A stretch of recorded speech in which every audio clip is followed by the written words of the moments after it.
Namaskar and greetings to all of you. At the outset, I would like to congratulate each and every one of my fellow dakiyas, right from the DG to the GD, on the department having been given the final go-ahead by the Government of India to set up the India Post Payments Bank. As you are all aware, the concept of the Department of Post setting up its own bank has been there for quite some time, and today that concept has turned into a reality. It is a moment of dream come true for all of us. But from now on, the real challenge lies ahead of us. Friends, as you are all aware, the Government of India has been very keenly pushing the financial inclusion agenda in the last 2 years. The Department of Posts missed the bus on the financial inclusion agenda primarily because our village post offices were not technologically enabled.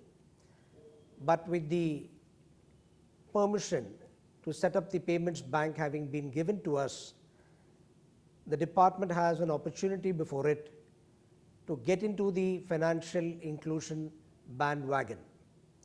And from there on, it will be great times for all of us. In financial inclusion, the government expects the payments bank to undertake primarily the DBT payments. As you are all aware, the DBT payment is a substantial business of both the central government and the state government. Today, we are operating only a couple of products in the DBT, namely Manrega, the NSAP, under which there are 3 old age pension schemes, and then you have to some extent the scholarship scheme. But this is not amounting to much, because in the last few years we have seen that quite a significant chunk of this business has migrated to the banks. With the setting up of the payments bank, we have an opportunity opening before us to recover the lost ground. Therefore, let us all put our shoulders together and work for the success of the payments bank. The payments bank, gentlemen, will essentially depend on the Department of Post's vast network, the outreach and the trust which the public have historically placed in us is now going to be really put to test. Frequently, in our internal communication, we have always talked about our network, but I think with the setting up of the payments bank, our network will be put to test for the first time. And also, the intangible factor of the public trust which we claim that we have, and it's not merely a claim but it's also a fact, but then that will also be put to test. So basically what we have to do once the payment bank is set up is to work on the technology platform. Let me share this with you at this juncture, that the technology is going to be in the forefront of the payments bank. Payments bank is going to use very heavy technology and it's going to be lean on the organizational strength, because that's the order of the day. Everybody today has a cell phone and a lot of services are being driven on the mobile platform. Therefore, it goes without saying that DBT payments or P2P payments or bill payments or any of the payments that you normally come across will all have to be on the mobile platform. Today, everybody is comfortable with the mobile usage, and the mobile density in India is close to about 95%. So this is as far as the customer is concerned. Now, as far as the post office staff is concerned, new technology will certainly be given to them in addition to the existing technology. Our village dakiyas, that is the GDAs, and the postmen too would be equipped with smartphone devices and tablets, so that when they go out in their beat, they can get into doing business on the go, whether it is opening of an account or whether it is making a withdrawal, handing over the money on withdrawal, and related things like bills payment, etc. All these transactions can be done on the go, that is in the beat by the delivery staff.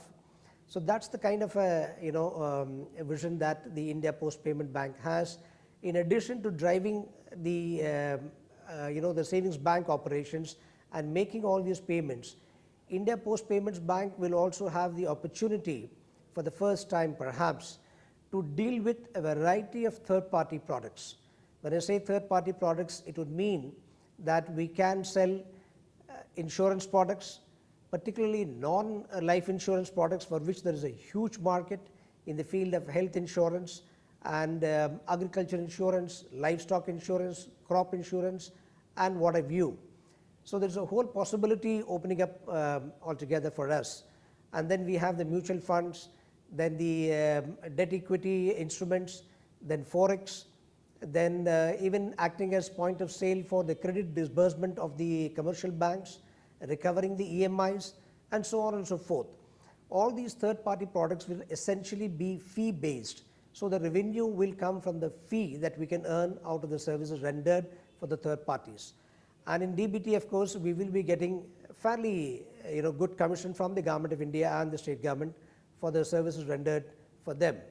And then, of course, you have in between the P2P and all sorts of bill payments and utilities payment which will take place, which will again be commission based. So all in all, the revenue prospects are very bright for the payments bank, and this is something which is eminently doable, eminently workable.